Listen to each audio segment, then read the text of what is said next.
वो आतंकवादी आ गए। हाँ। तो हम भागे और छुपे। हाँ। आतंकवादी ने ढूंढ लिया।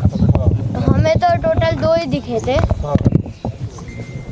एक ने बोला कि मुसलमान अलग हो जाओ और हिंदू अलग हो जाओ, जेंट्स को बस।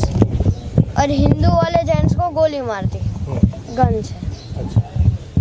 और बाद में जब वो अचानक से गायब हो गए, चले गए, तब सब बोले जो बचे हैं वो भागो नीचे। तो हम नीचे भाग गए। मम्मी को रख के भागा था, कैसे दीदी के साथ भागा, कैसे? मम्मी दीदी ने तो मेरे को घोड़े पर बिठा दिया था। मम्मी दीदी उतर के आई, मैं घोड़े से आया था। किस तरह का वहाँ पे मंजर था, क्या देखा आपने, कैसे लोग भाग रहे थे, चीख रहे थे, आपने क्या सोचा उस वक्त अपने दिमाग में, कैसे बच पाएंगे? मुझे लगा तो गए थे, मेरे को लगा गए, अब तो गए, पर उन लोगों ने बचा लिया। मेरी मम्मी तो जा नहीं रही थी मेरे पापा को छोड़ के, पर हम दोनों के लिए तो जाना पड़ा था। क्या आतंकवादी क्या बोल रहे थे उस वक्त, कुछ बोल रहे थे वो लोग? हाँ, कलाम कलाम बोल रहे थे आतंकवादी। और मुसलमान बोल रहे थे, मुसलमानों को अपनी भाषा तो आती होगी, वो बोल रहे थे मुसलमान। 3 बार कलाम बोला, 3 बार उन लोगों ने मुसलमान बोला, और जो हिंदू थे उन्हें शूट कर दिया।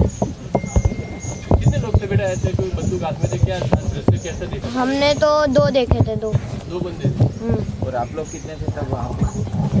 हम तो होंगे 20-30। वहाँ पे पास में आके कुछ बोले थे वो लोग? नहीं, बास में आके नहीं, थोड़ा 2-3 फुट की दूरी। क्या सोचा उस वक्त आपने, भगवान को याद किया था, क्या सोचा था? भगवान को याद किया था। बेटा सरकार से कुछ कहना चाहेंगे, सिक्योरिटी लैब्स वहाँ पर हुआ तो कुछ कहेंगे आप? सरकार तो गई हुई है, मतलब इतना बड़ा आतंकवादी का हमला हुआ, उनके कुछ पता ही नहीं है। इधर पूरी नीचे पूरे आर्मी का बेस है, उन्हें पता ही नहीं है, मतलब कुछ भी है। मतलब चाहता हूँ कि पहलगाम के ऊपर आर्मी रखो, 2-3 रखो, पर रखो। अब कभी आप घूमने जाने का मन करेगा वहाँ जो हुआ आपके साथ? नहीं, बिल्कुल नहीं। चलो